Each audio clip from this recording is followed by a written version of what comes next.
Friends, ఎలా ఉన్నారు? ఈజీగా టమోటా రసం ఎలా చేసుకోవాలో చూపిస్తాను. చింతపండు లేకుండా బాగా పండినటువంటి చిన్న చిన్న టమాటోస్ దొరుకుతాయి కదండి, అవి తీసుకొని మంచిగా కట్ చేసుకొనేసేసి కాస్త వాటర్ వేసుకొని మంచిగా బాయిల్ చేసుకోవాలి. వాటర్ పోయే వరకు ఒక హాఫ్ గ్లాస్ వాటర్ వేసుకొని మంచిగా ఉడకపెట్టుకోవాలి.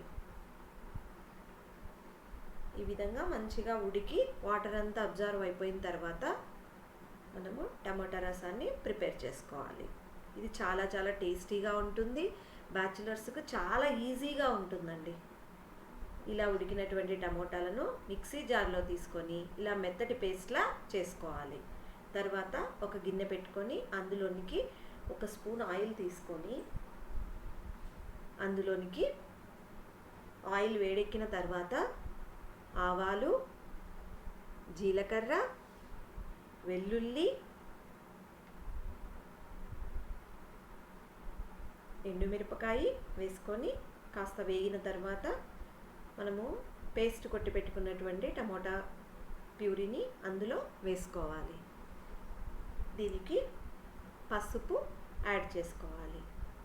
ఇది కాస్త ఫ్రై అయిన తర్వాత ఇందులోనికి మనము వాటరు యాడ్ చేసుకోవాలి. ఈ విధంగా పచ్చివాసన పోయి కాస్త దీనిలోనికి కాస్త వాటరు యాడ్ చేసుకొని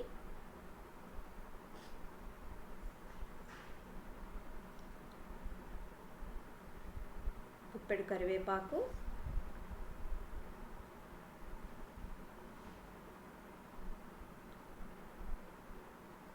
రాళ్ళుప్పు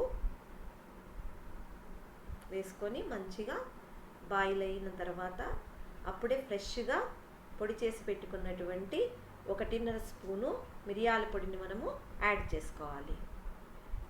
దీనిలోనికి ఎటువంటి రసం పొడులు, బయట దొరికే మసాలాలు ఏవి నేను వాడలేదు. తర్వాత ఒక 5-6 వెల్లుల్లిపాయలను క్రష్ చేసి పెట్టుకున్నటువంటి వాటిని ఈ ఉడుకుతున్న దానిలో వేసి మంచిగా కలుపుకొని దానికి కొత్తిమీర యాడ్ చేసుకొని మంచిగా బాయిల్ చేసుకోవాలి. ఈ విధంగా మంచిగా కలిపేసుకొని బాయిల్ చేసుకొనేసేసి ఒక పొంగు వచ్చిన తర్వాత దించేసుకోవాలి. చూడండి, చాలా చాలా చాలా టేస్టీగా ఉంటుంది. ఒక్కసారి ట్రై చేసి చూడండి వితౌట్ చింతపండు. బాయ్ అండి. సబ్స్క్రైబ్ చేయండి, లైక్ చేయండి, షేర్ చేయండి. Bye friends.